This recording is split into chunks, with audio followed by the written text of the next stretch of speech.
C'est un monde un peu étrange, insoupçonné, mais qui semble pourtant curieusement familier.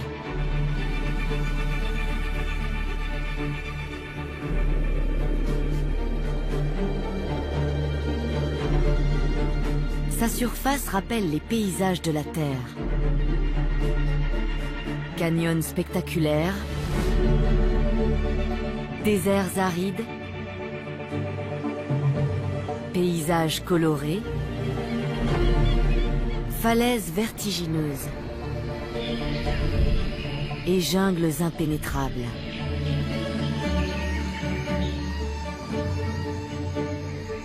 D'inquiétantes et innombrables créatures peuplent cet univers.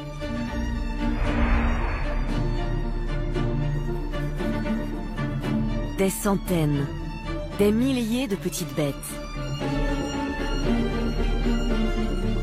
Cette planète abrite plus de 100 000 milliards d'habitants.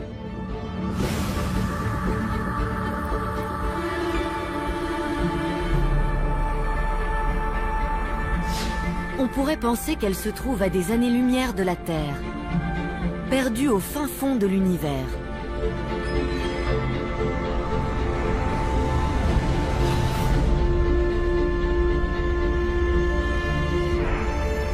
Et pourtant, elle n'est pas très éloignée.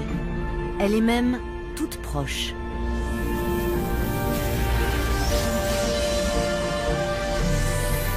Et cette planète, c'est vous.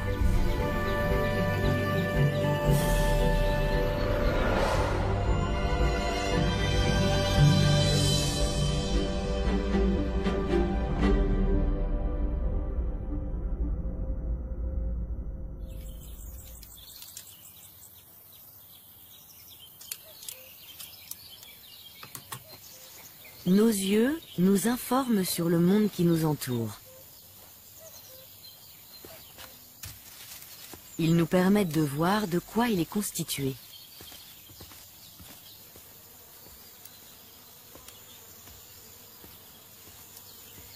Et nous faisons partie de ce monde.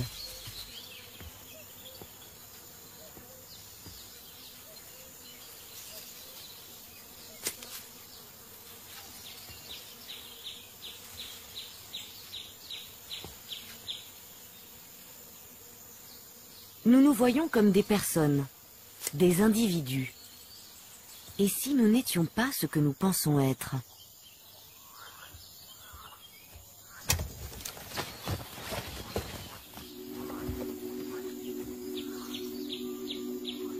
Si nous étions autre chose, quelque chose de très différent.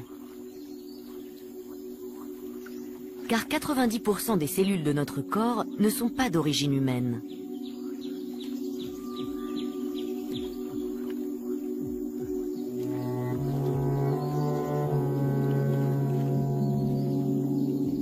Nous ne sommes pas seulement des personnes uniques. Nous sommes de véritables écosystèmes. Chaque être humain est un univers à lui tout seul.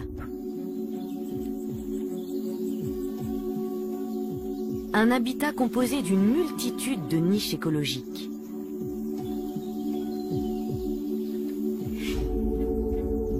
La surface de cette planète Homme est peuplée d'une prodigieuse variété de formes de vie. 2 petits mètres carrés de peau seulement recouvrent notre corps. Mais il y a plus de microbes sur cette toute petite surface que d'êtres humains sur la Terre.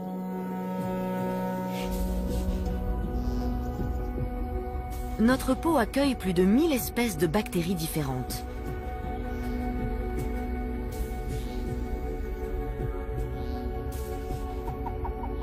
Cette population bactérienne est propre à chacun d'entre nous.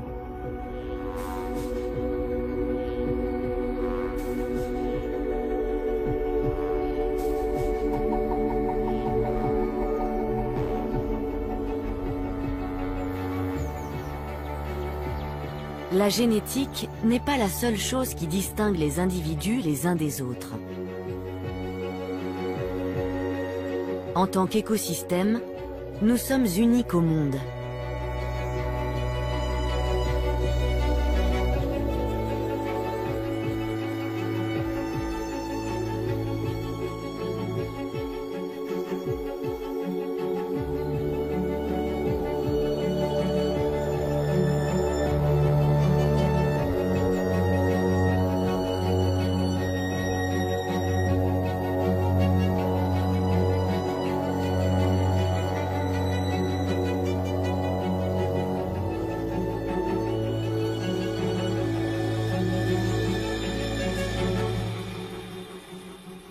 La nuit, beaucoup d'animaux s'éveillent.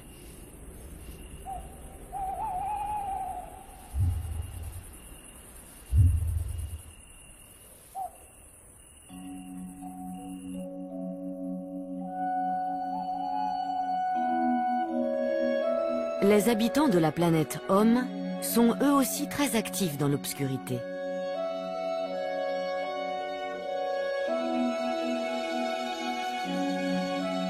On en sait encore très peu sur ce monde invisible.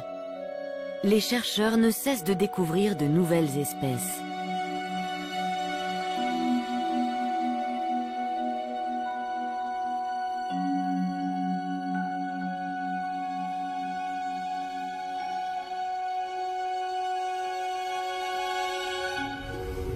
Dans la jungle de nos cils et de nos sourcils se cachent de curieuses créatures.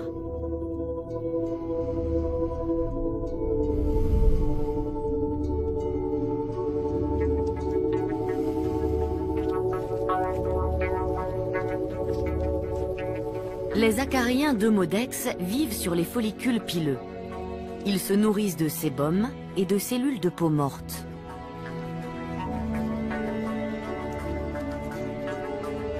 Ils attendent la nuit pour se déplacer d'un poil à l'autre.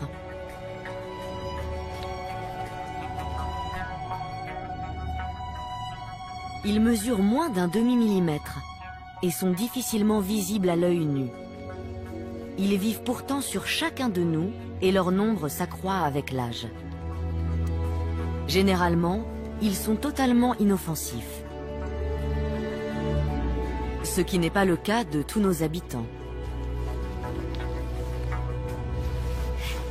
Autrefois, nous hébergions des espèces bien plus variées. Les boutiques vendaient du tissu couleur puce, une teinte supposée cacher ces indésirables parasites. On portait aussi des peaux de zibeline, destinées à les maintenir à distance de la peau.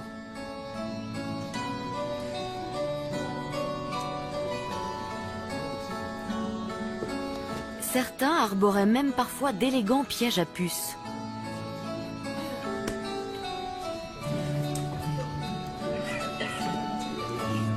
À l'époque baroque, la puce est devenue un personnage littéraire, avec des connotations souvent érotiques.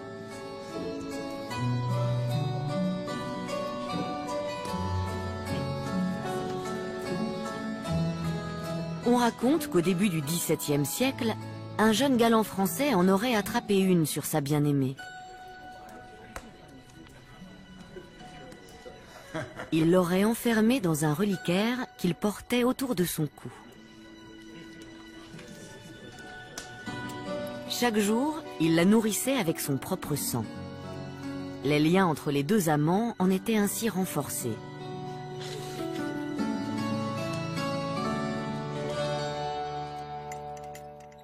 Aujourd'hui, nos parasites ne sont plus une source d'amusement.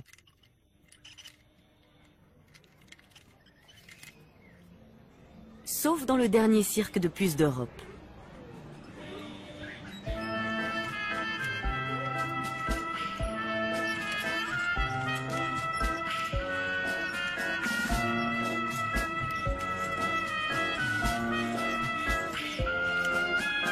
Robert Birk en est le directeur. Il a appris à chacune de ses artistes un numéro particulier.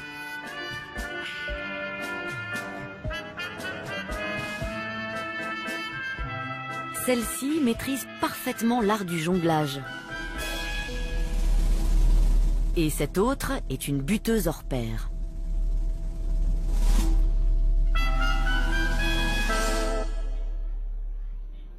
Les puces sont des sportives de haut niveau.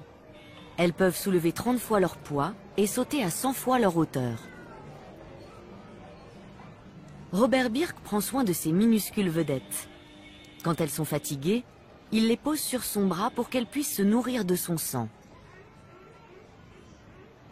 Mais la plupart des habitants de la planète Homme ne sont pas soumis à notre bon vouloir.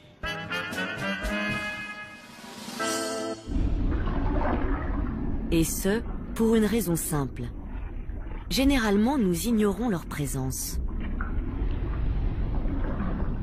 du moins tant que l'équilibre entre les organismes utiles et nuisibles est maintenu. Cet équilibre est ce qui détermine notre état de santé. Il est extrêmement délicat. Le moindre changement peut avoir un effet dramatique. Une bactérie d'un millième de milliardième de gramme est capable de tuer un homme de 100 kilos. Mais pour cela, elle doit d'abord nous envahir et se multiplier. Et ce n'est pas facile. Partout sur la planète Homme, les activités microbiennes nocives sont combattues.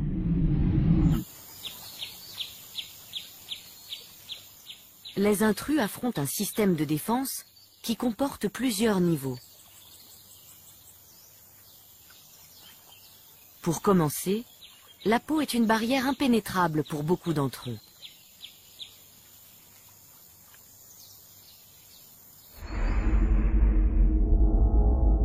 Cela tient surtout à la structure des cellules de l'épiderme. Elles forment une couche cornée qui protège des invasions.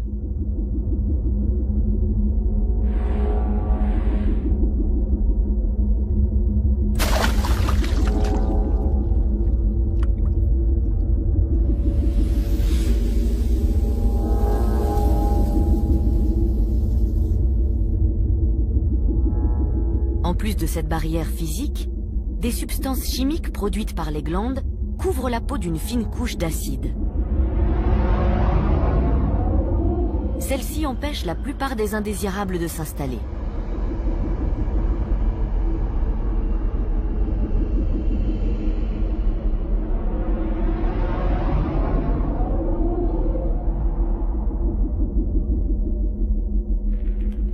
Pour certains visiteurs, ce film acide est instantanément mortel. D'autres survivent, mais ne parviennent pas à s'implanter. L'environnement acide favorise la population résidente. Les glandes de la peau ne sont pas les seules à défendre la planète Homme. Les bactéries résidentes contribuent aussi à produire le milieu acide dans lequel elles prospèrent. Ce système fonctionne si bien qu'en temps normal, il n'y a pas de place pour les nouveaux venus.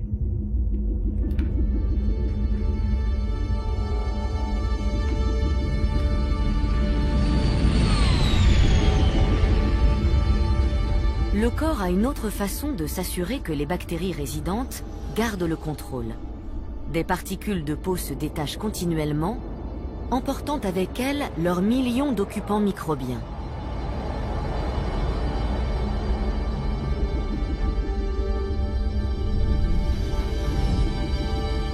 Et pour ceux qui parviennent à rester en place, ceux-ci signent leur arrêt de mort.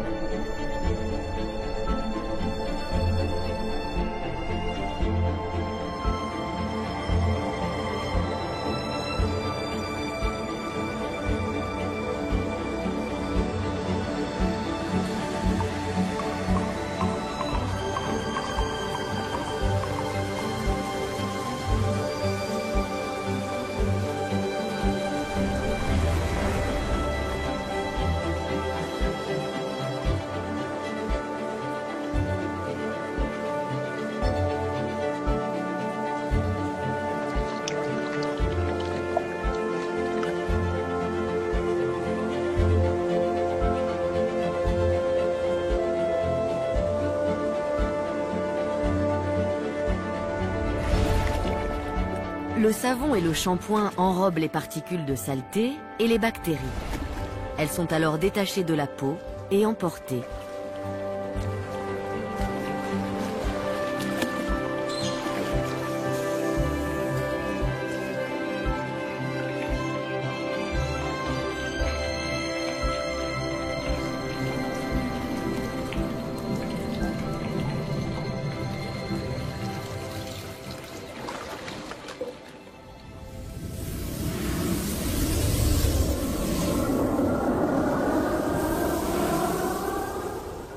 Le rituel de la douche quotidienne laisse de vastes espaces dégagés à la surface de la planète Homme. Ce sont autant de nouveaux territoires potentiels pour les bactéries colonisatrices. Après la toilette, le pH de la peau n'est plus acide, mais alcalin. Pour les non-résidents, c'est le moment idéal pour essayer de gagner du terrain.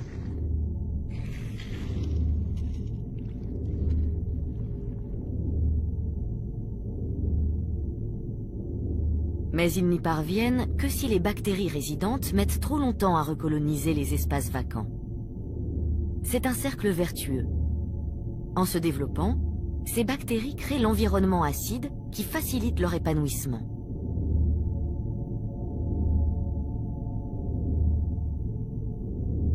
Si la peau est repeuplée suffisamment vite, les organismes étrangers ont du mal à la coloniser.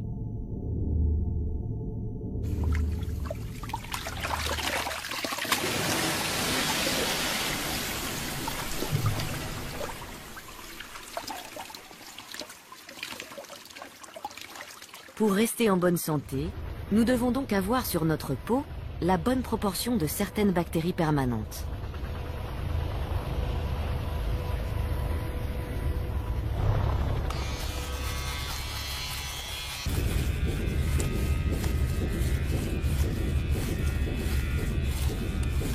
La composition de cette flore bactérienne varie d'une personne à l'autre.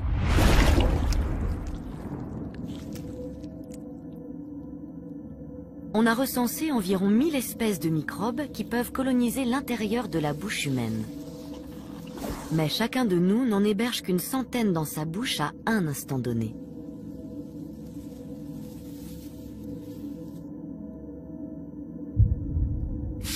Notre ménagerie personnelle dépend beaucoup de nos habitudes et de notre mode de vie.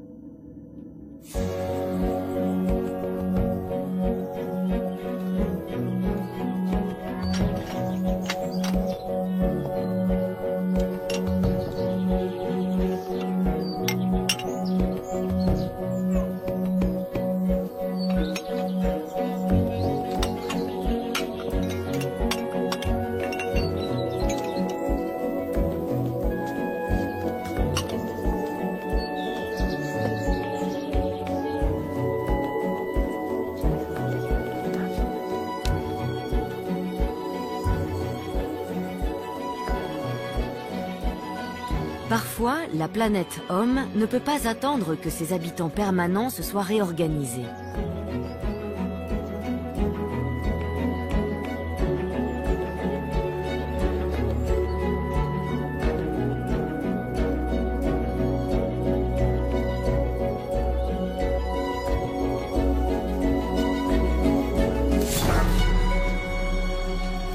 Quand les défenses de surface sont percées, un plan d'urgence se déclenche immédiatement.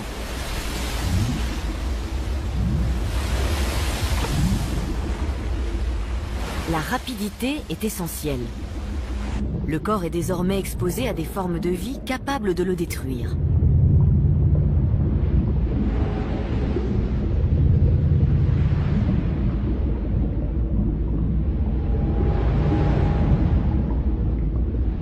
Les cellules du tissu endommagé libèrent des hormones.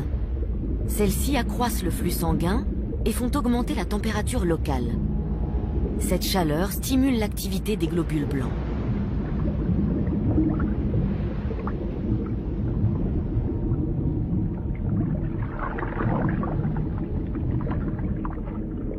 Ils se mettent à absorber les visiteurs indésirables.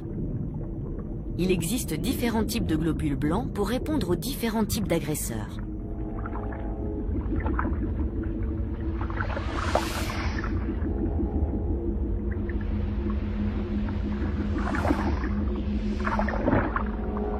Malgré leur allure pataude, les globules blancs sont très mobiles.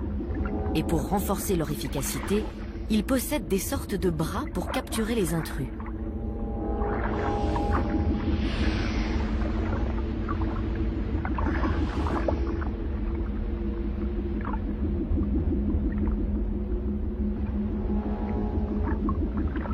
Cette forme de défense simple mais efficace se rencontre chez la plupart des animaux.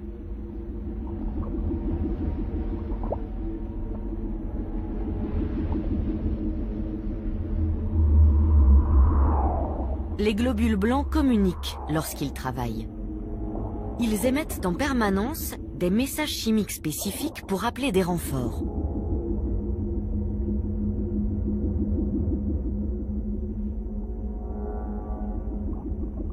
Dès qu'ils ont digéré les agents pathogènes, ils établissent un autre canal de communication.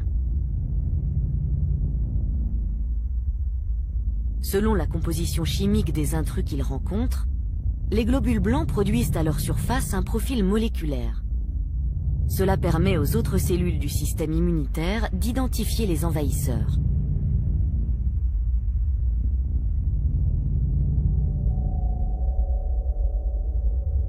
Cette information déclenche l'intervention de forces défensives plus spécialisées. Elles peuvent s'attaquer aux assaillants en ciblant leurs points faibles.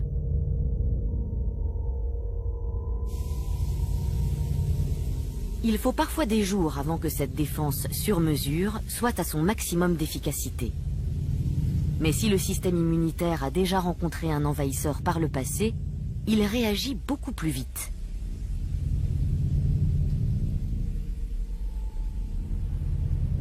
Le corps s'en prend même à ses propres cellules si elles sont contaminées. Leur destruction empêche l'infection de se propager.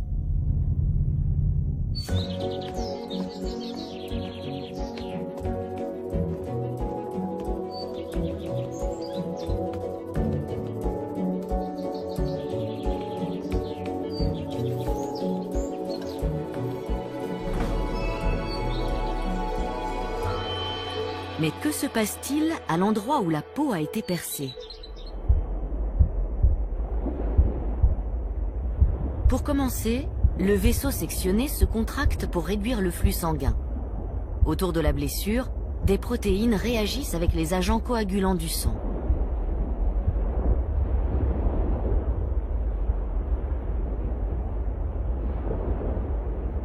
Cela fait s'agréger les plaquettes sanguines.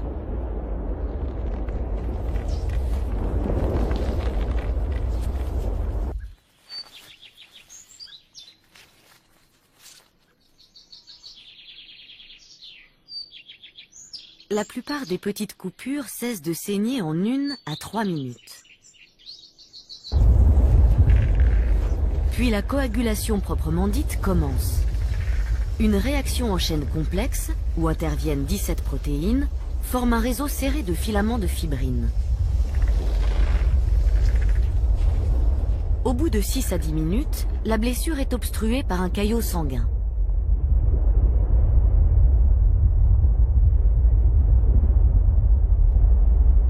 Ces brins de fibrine sont 1000 fois plus fins qu'un cheveu. Ils sont cependant très élastiques. Ils peuvent s'étirer sur 4 fois leur longueur sans casser.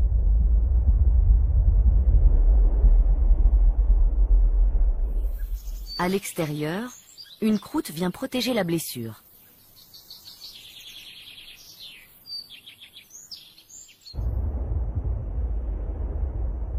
La structure du caillot sanguin sert de matrice à la régénération du tissu. Le réseau de fibrine est peu à peu remplacé par des fibres de collagène.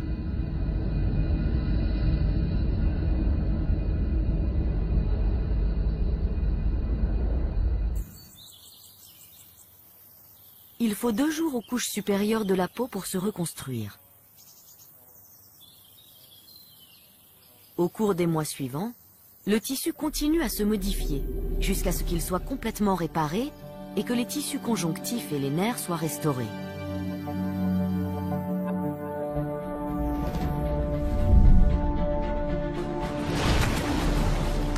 Malgré son incroyable capacité à s'auto-réparer, le corps est en état d'alerte permanent. Il mène un combat sans fin contre des microbes capables de le paralyser, l'intoxiquer, l'affamer, l'étouffer ou le vider de son sang.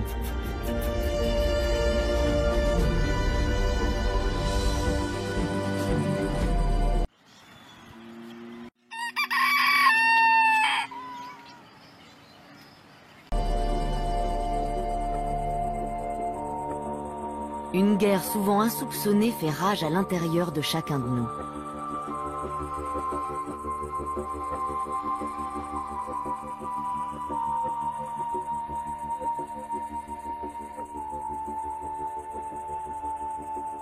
Et cet affrontement commence dès la naissance. Après 9 mois dans l'environnement stérile de l'utérus, nous commençons à nous faire coloniser à l'instant même où nous venons au monde.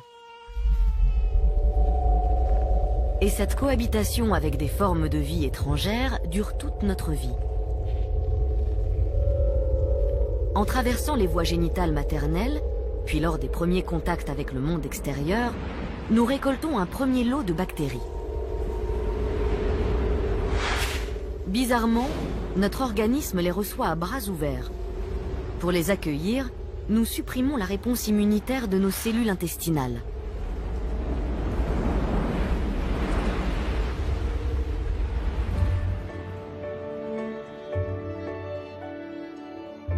Quand nous naissons par voie naturelle, notre flore bactérienne nous est transmise essentiellement par notre mère.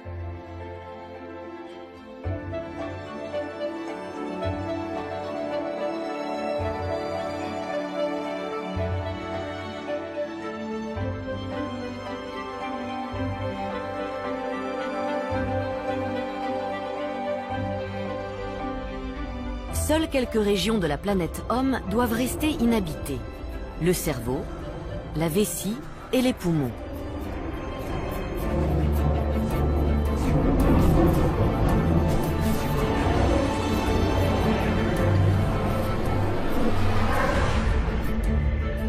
Toutes les autres niches sont occupées par des microbes.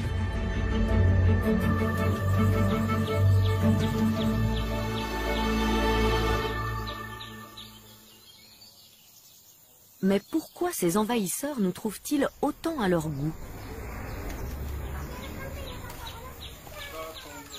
Nous sommes très forts pour nous procurer des aliments riches en énergie. En nous nourrissant, nous nourrissons aussi près de 2 kilos de micro-organismes étrangers.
La plupart de nos pensionnaires profitent directement de cet apport en énergie.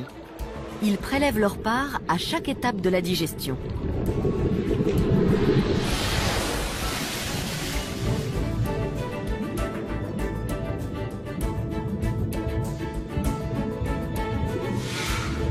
Mais leur présence nous est aussi bénéfique. Les bactéries nous apportent des substances essentielles. Elles nous aident à digérer les sucres, l'amidon et la cellulose.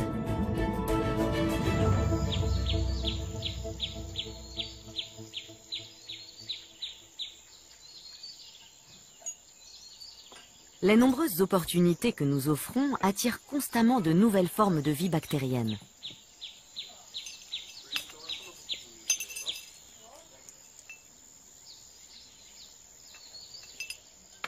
Beaucoup peuvent perturber le fonctionnement de notre corps. Et certaines sont même capables de le détruire. Les salmonelles, par exemple, peuvent provoquer une intoxication mortelle. On les trouve le plus souvent dans les reptiles et les oiseaux.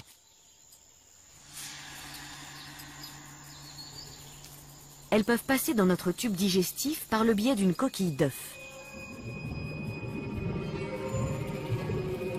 Les salmonelles possèdent une arme secrète.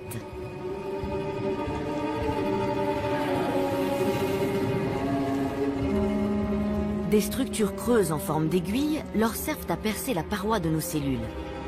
Elles y injectent des substances messagères qui reprogramment nos défenses immunitaires. Elles peuvent ainsi nous coloniser plus facilement.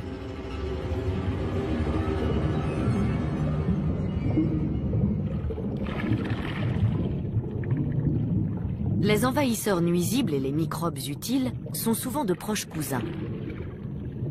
Escherichia coli est une bactérie qui nous aide à digérer les sucres et qui synthétise aussi la vitamine K, essentielle à la coagulation du sang.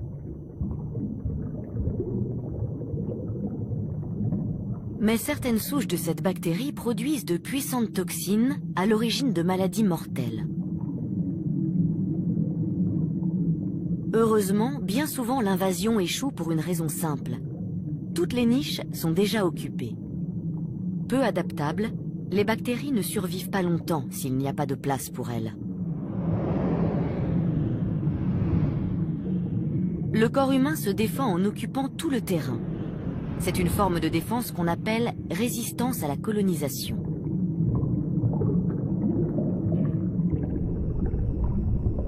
Certains intrus sont directement attaqués par la population résidente.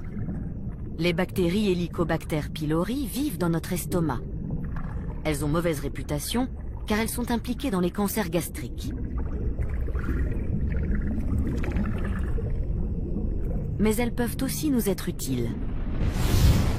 Quand des intrus tentent de s'installer, certaines commettent des attentats suicides. Elles s'autodigèrent et libèrent des toxines qui détruisent les indésirables.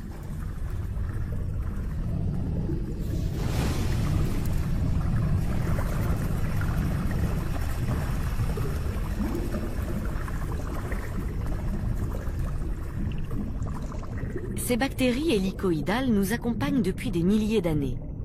Elles jouent sans doute un rôle important dans notre santé, mais nous ignorons exactement lequel.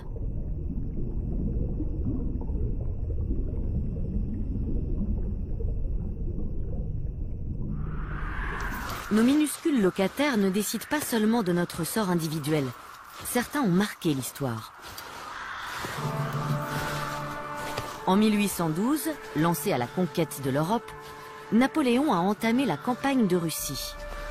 Il a envoyé 600 000 hommes contre l'empire du Tsar.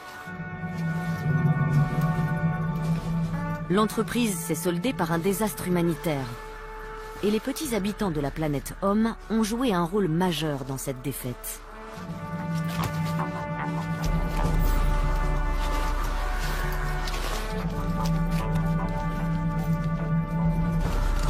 Dans leur pactage, les troupes transportaient un ennemi mortel, le pou de corps.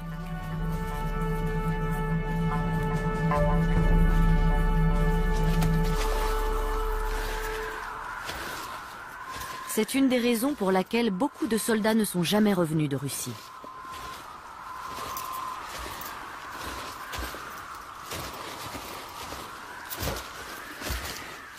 Ces poux sont porteurs de la bactérie Rickettsia, responsable du typhus.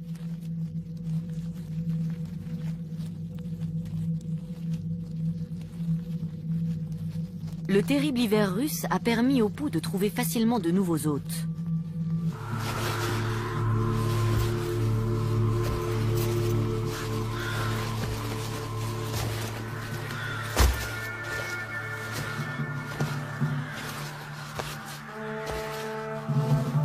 Les hommes se protégeaient du froid avec tout ce qu'ils trouvaient.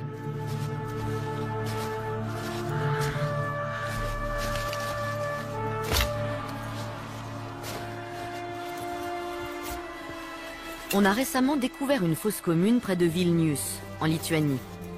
Les analyses ADN ont montré qu'un tiers des soldats inhumés étaient morts de maladies transmises par les poux de corps.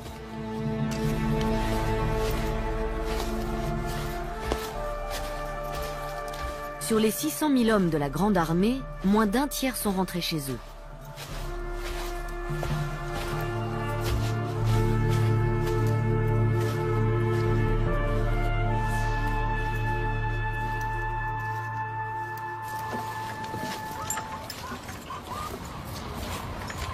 Ce n'était pas la première fois que nos microscopiques pensionnaires changeaient le cours de l'histoire.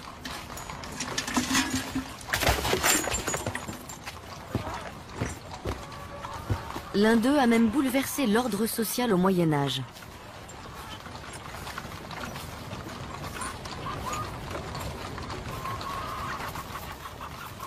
Les rats abritent de nombreux parasites, dont des puces.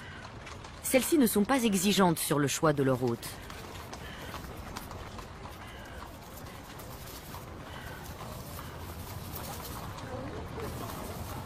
Quand elles le peuvent, elles passent de l'animal à l'homme. Et les occasions ne manquaient pas dans l'Europe médiévale.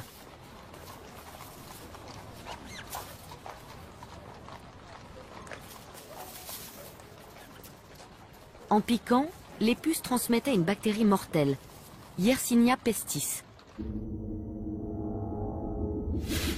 Pour ne pas être attaquées par le système immunitaire, ces bactéries pénètrent dans nos cellules et s'y multiplient. Elles finissent par envahir les organes et le sang. Elles ont notamment pour effet d'inhiber la coagulation sanguine. La maladie peut prendre une forme pulmonaire ou cutanée.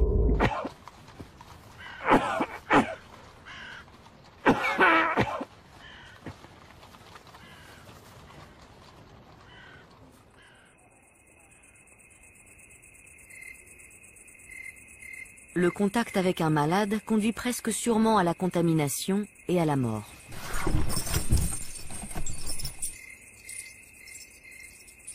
Au milieu du XIVe siècle, la peste noire a tué au moins un tiers de la population européenne. Plus de 20 millions de personnes.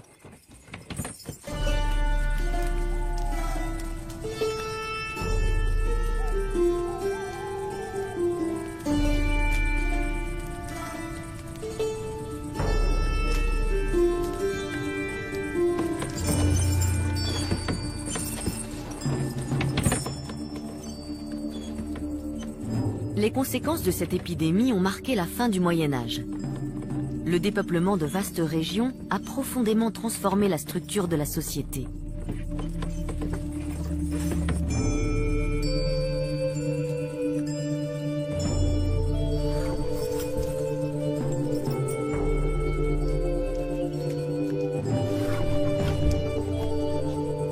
Les terres ont été redistribuées et le prix de la main-d'œuvre a augmenté.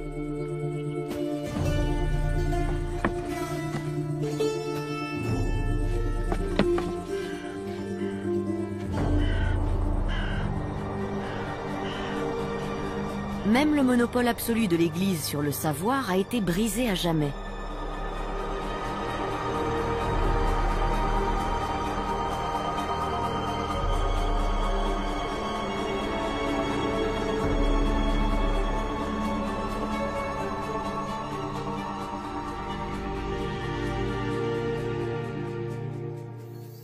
Les rats sont longtemps restés associés à la mort et à la putréfaction. Mais cette idée a fini par disparaître de notre mémoire collective.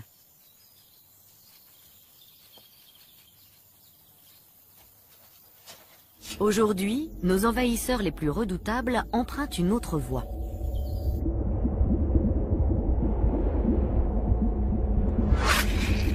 Voici l'animal le plus dangereux du monde.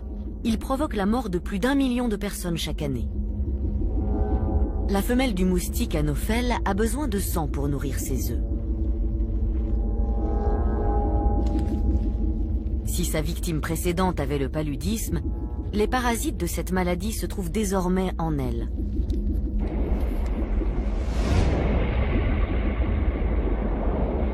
Et ils sont injectés dans un nouvel hôte.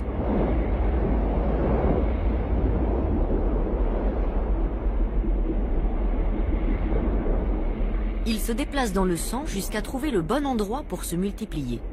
Ils s'y cachent ensuite pendant des mois, parfois des années.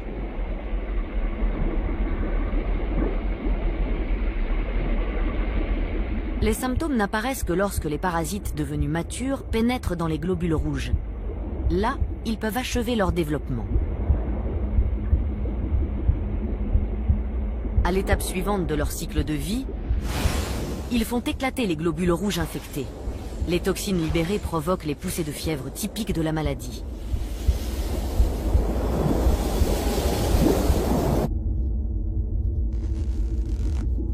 Après 2 à 4 semaines, une nouvelle génération de parasites du paludisme est prête à contaminer une autre victime.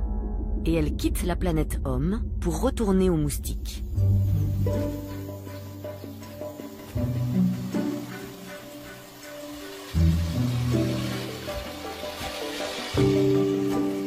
Pourtant, la plupart de nos visiteurs viennent en paix. Beaucoup atterrissent sur nous par accident.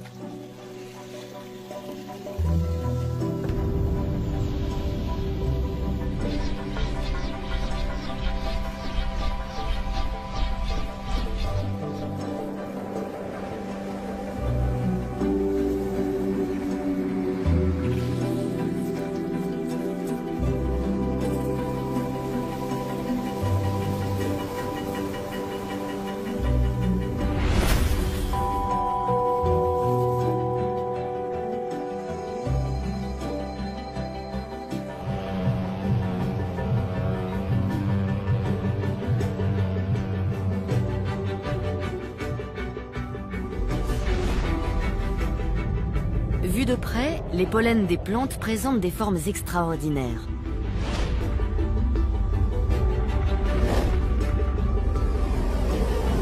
Au printemps et en été, l'air en est rempli.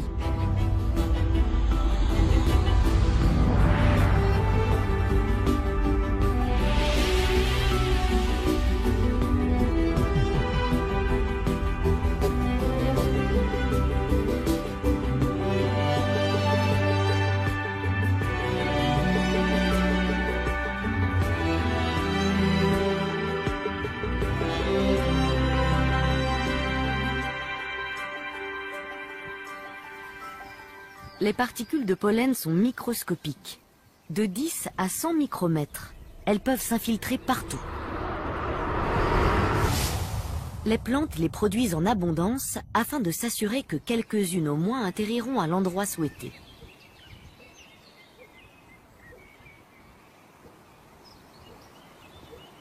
Si elles se posent sur la planète Homme, il ne se passe normalement rien de spécial.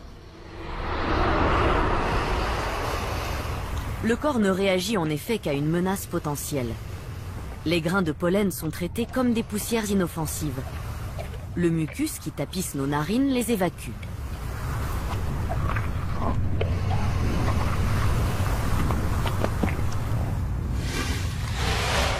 Notre système immunitaire a pour mission de combattre toutes sortes de créatures effrayantes.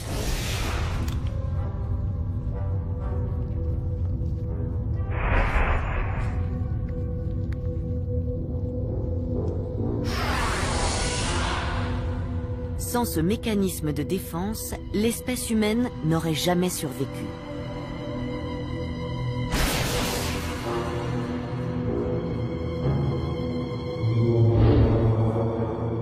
Le risque de rencontrer l'une de ces hideuses créatures est très faible, surtout quand on vit en Europe ou en Amérique du Nord.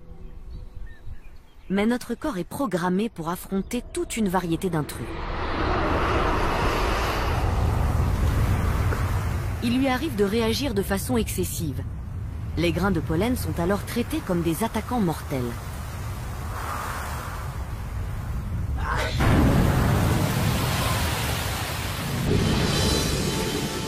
Quantité d'organismes étrangers exploitent nos fonctions vitales.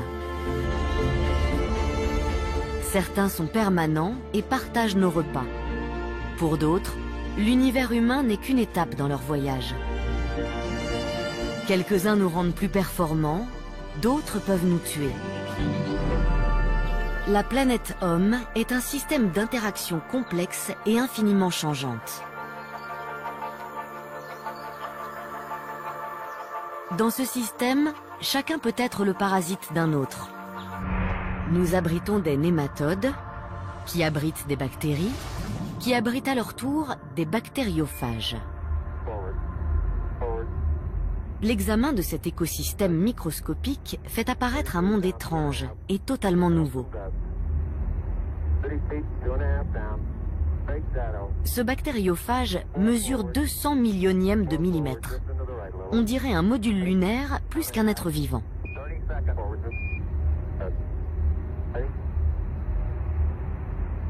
Il est sur le point d'atterrir sur un Escherichia coli. En comparaison, celui-ci paraît gigantesque.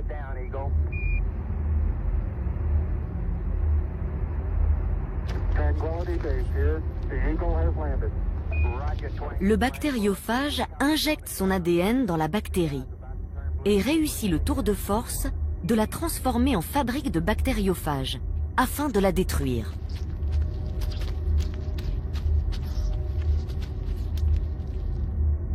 Cette faculté lui vaut un intérêt croissant des immunologues.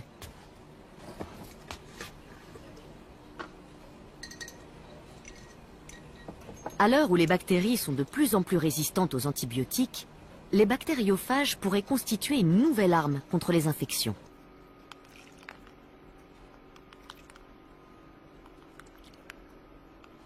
Les richesses de l'écosystème humain n'intéressent pas que les chercheurs.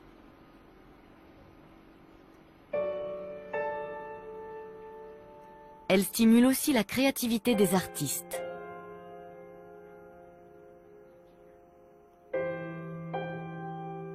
Avec l'aide du technicien de laboratoire Eric Schopf, Sonia Boimel a imaginé une façon unique de visualiser la surface invisible du corps.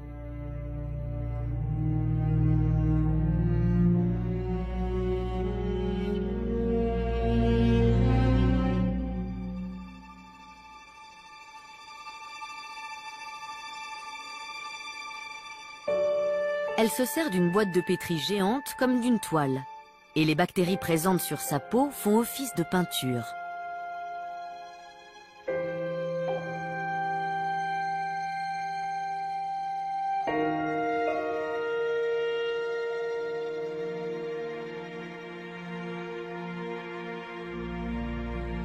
Au bout de quelques jours, un paysage extraordinaire se dessine. Le reflet des différents êtres vivants qui peuplaient son corps à un moment précis.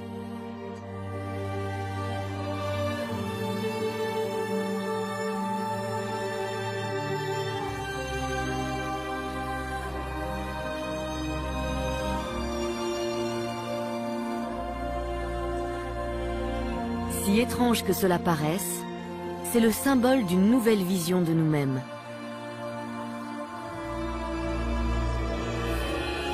Cette boîte de pétri grandeur nature est comme un miroir magique.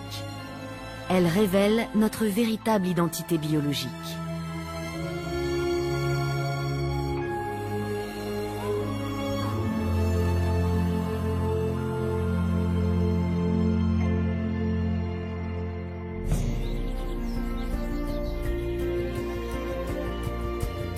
Nous commençons à peine à comprendre le fonctionnement de cette remarquable symbiose.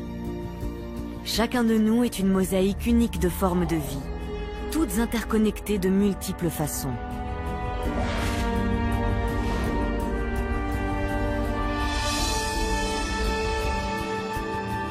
Nous ne pouvons survivre qu'en partenariat avec ces organismes étrangers. Sans eux, même la plus élémentaire forme d'existence humaine serait impossible.